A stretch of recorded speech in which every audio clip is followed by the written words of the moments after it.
দর্শক, আপনি প্রবাসী হন আর বিদেশি হন, আজকে এই ভিডিওটা জাস্ট আপনার জন্য। জীবনে নিজের জন্য কিছু করেন, আপনার অবস্থা যেন এই ঘরে থাকা ফুটফুটে পারভিন আপার মতো না হয়। বিদেশে গিয়ে তার কি কঠিন অবস্থা, কি করুণ অবস্থা, একটা অঙ্গ, তার শরীরের একটা অঙ্গ একেবারে কেটে ফেলা হয়েছে।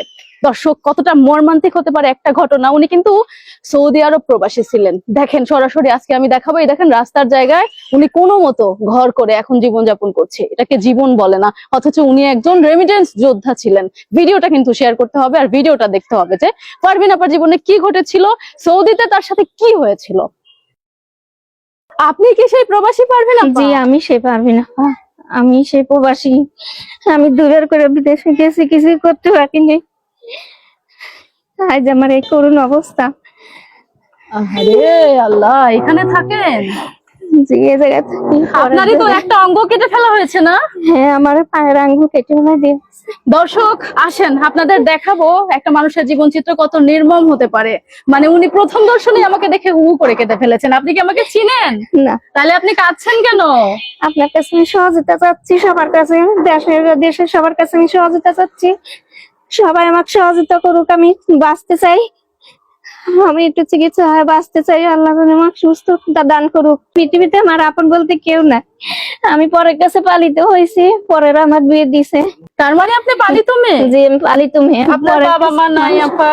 না, আমার বাবা মা কেউ নাই। সাবধানে সাবধানে সাবধানে। আরে আল্লাহ, এতিম রে, কেউ নাই আমার। দর্শক আমি আপনাদের তার পাটা দেখাতে পারছি না। একজন প্রবাসী বোন এই হাত দিয়ে এই পা দিয়ে খেতে কতই না রেমিটেন্স পাঠিয়েছিল দেশের জন্য, কিন্তু হাই পোড়া কপালি, আজকে বেঁচে থাকার জন্য যুদ্ধ করতে হচ্ছে তাকে।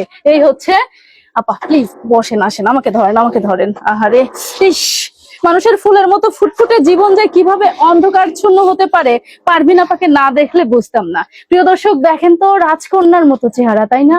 কত সুন্দর উনি, অথচ উনার জীবনটা একেবারে কাটা ভরা পথ। সুখের আশায় পাড়ি জমিয়েছিলেন সুদূর সৌদি আরব, কিন্তু হায় সুখ পাখি যে সেখান থেকেও পালিয়ে গেছে, ধরা দেয়নি তার হাতে। আর তাই তো এখন সরকারি রাস্তার এক কোণে ছোট্ট একটা খুপড়ি ঘরের মতো জায়গায় স্বামী সন্তান নিয়ে ঠাঁই হয়েছে সেই প্রবাসী পারভিন আপার। আপা, আপনি আমার বাড়িতে আইছেন, আপনার যে কি দিয়ে আমি আপ্যায়ন করি আপা। আল্লাহ, কত ভালো মানুষ দেখেন। আর আপা আপা আপা শোনেন না, শোনেন, আমি আপনার গল্প শুনতে আসছি, আপনার জীবনের করুণ কাহিনী জানতে আসছি। অন্য একদিন এসে আমি খাবো ইনশাআল্লাহ, আল্লাহ সবকিছু ঠিকঠাক রাখলে। এখন কথা হচ্ছে আপনি তো ঠিক মতো দাঁড়াতেই পারছেন না।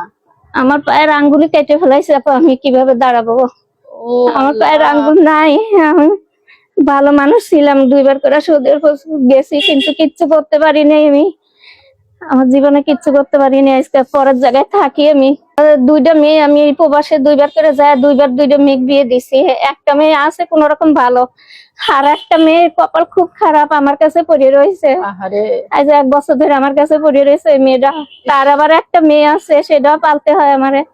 আমার স্বামী রাজমিস্ত্রি কাম করে, 2 টাকা কামাই করে আমার সংসার চলতেছে না। আমি খুবই কষ্টে রয়েছি।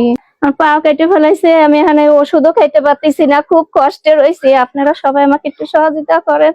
দর্শক, একজন রেমিটেন্স যোদ্ধা, দুইবারের প্রবাসী এক বোনের জীবন যদি এত করুণ হয়, তাহলে এই কষ্টের কথা কাদের বলবো বলেন? প্রবাসী ভাইরা, আপনার বোন আপনাদের মতোই রেমিটেন্স যোদ্ধা হিসেবে সৌদিতে দুইবার পাড়ি জমিয়েছিল ভাই।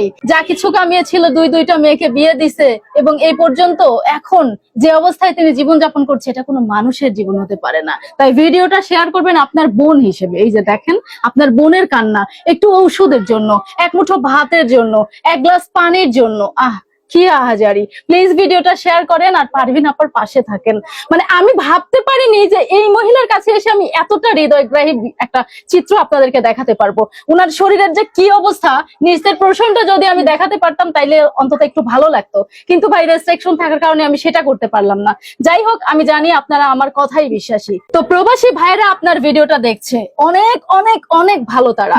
এখন আপনি কি তাদের উদ্দেশ্যে কিছু বলবেন? তারা যদি আমাকে কিছু সহযোগিতা করতে চায়, তাহলে আমার একটা বিকাশ নাম্বার আছে, ওই নাম্বারে যদি আমাকে কিছু সহযোগিতা করে তাহলে আমি একটু বাঁচতে পারি আর কি। আচ্ছা, আমার বিকাশ নাম্বারটা 01761593267। ভাই বোন আপনারই বোন, আপনারই পরিবারের সদস্য মনে করে অসহায় পারভিন আপাকে একটু ঔষধের ব্যবস্থা করে দেন, আর কিছুদিন পৃথিবীতে থাকার সুযোগ করে দেন। আল্লাহ সুবহানাহু ওয়া তাআলার অশেষ রহমতে সে যেন বেঁচে থাকতে পারে, স্বামী সন্তান নিয়ে সে যেন সেই অবস্থান থেকে বের হয়ে আসতে পারে। প্লিজ ভিডিওটা শেয়ার করেন।